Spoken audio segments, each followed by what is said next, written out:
The air in the dimly lit lounge felt thick, heavy with the scent of rain and her expensive vanilla-laced perfume. I wasn't supposed to be looking at her, not like this, but Maya had a way of pulling the oxygen out of a room. We were sitting close, our thighs barely an inch apart on the velvet sofa, the low hum of the city traffic outside acting as a backdrop to a silence that had suddenly become electrified. I could hear the rhythmic thrum of my own pulse in my ears, a steady, betraying beat that quickened every time she shifted her weight. She reached for her glass, but her fingers didn't find the stem. Instead, her hand brushed against mine. It wasn't a mistake.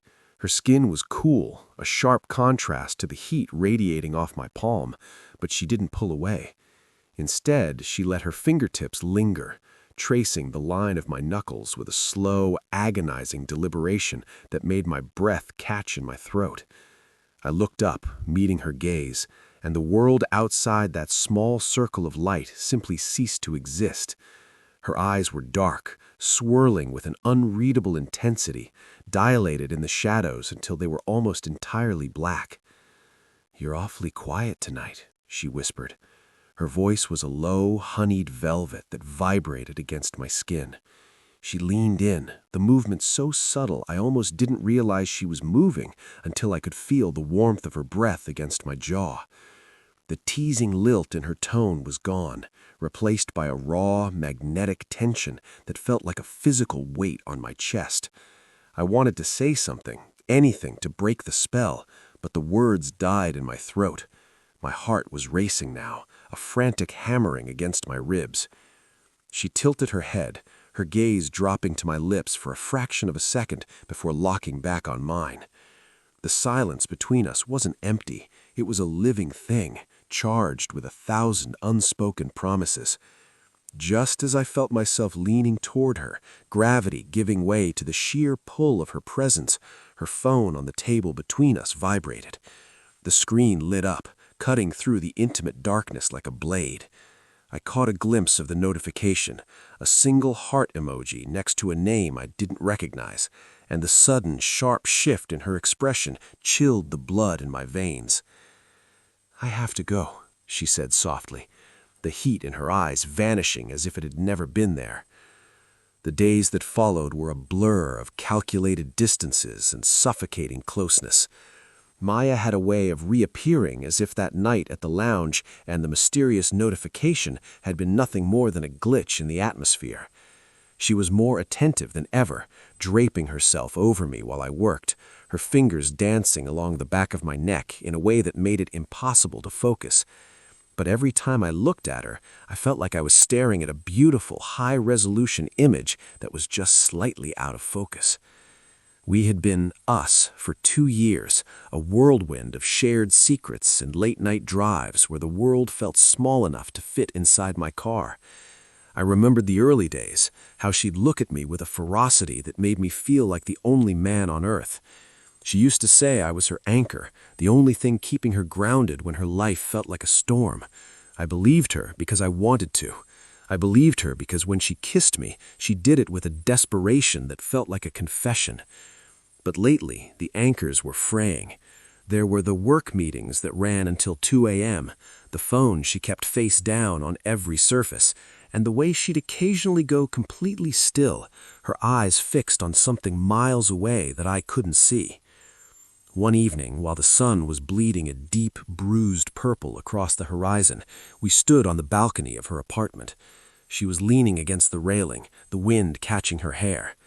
I stepped up behind her, wrapping my arms around her waist, pulling her back against my chest. For a moment, she melted into me.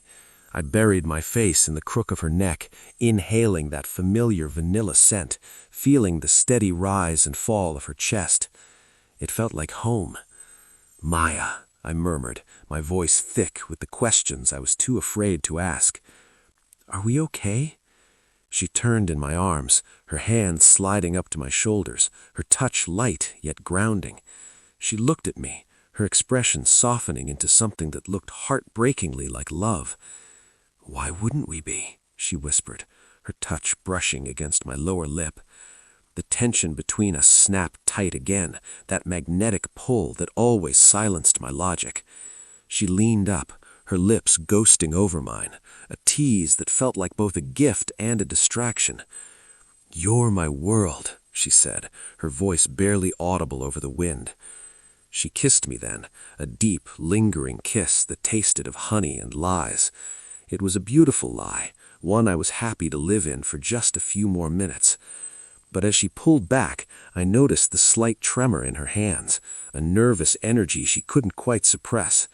She wasn't just my world, she was a woman living in several others, and the borders were beginning to overlap.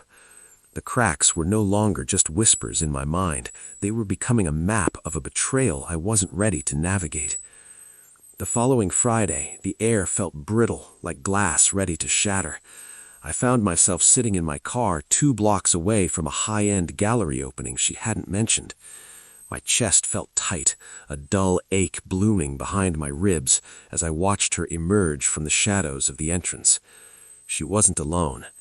A man I'd never seen before, sharp, older, with an air of effortless authority, held the small of her back.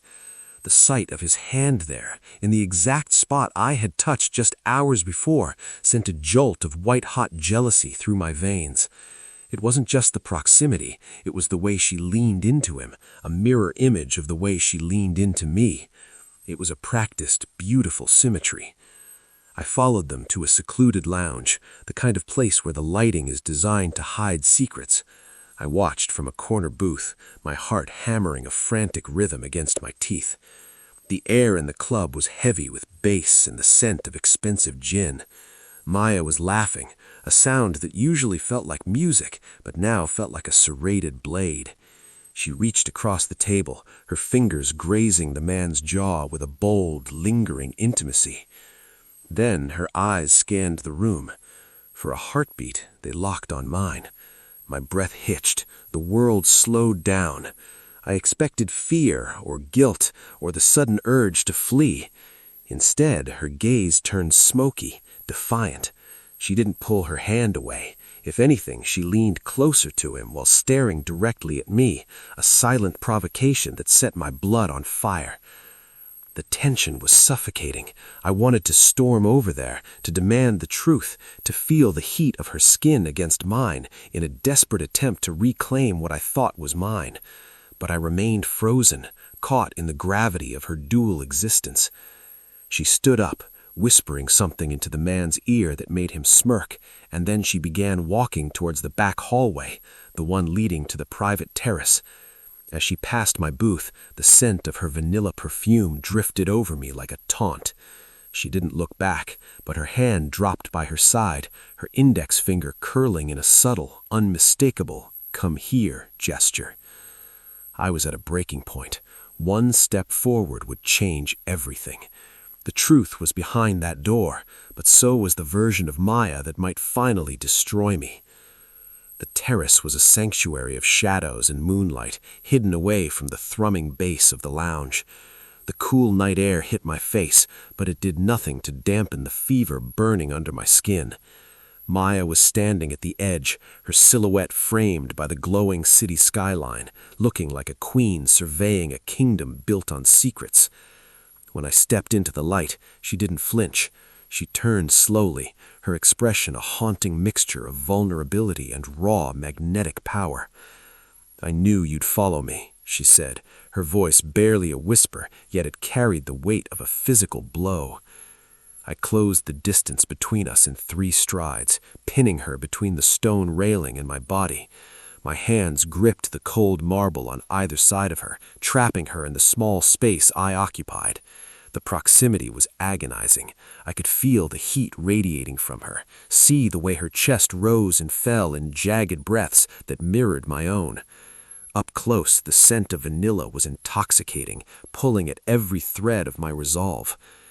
"Who is he, Maya?" I demanded, my voice low and dangerously thin. "Is this what we are?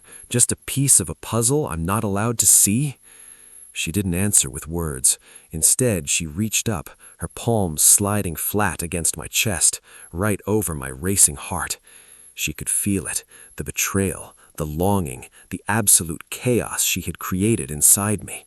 She leaned in until our foreheads touched, her lips inches from mine, the tension between us reaching a breaking point that made the air feel like it might combust. "You're my world," she breathed, her lips inches from mine, the tension between us reaching a breaking point that made the air feel like it might combust. "But some worlds are too dangerous to inhabit alone. I'm trying to protect you." "Protect me or keep me?" I countered, my hand moving to her waist, pulling her flush against me. The contact was electric, a sudden bold surge of energy that eclipsed my anger. For a second, the world stopped. There was only the sound of our breathing and the terrifying realization that I would still burn for her, even if she was the one holding the match. Her hands moved to the back of my neck, her fingers tangling in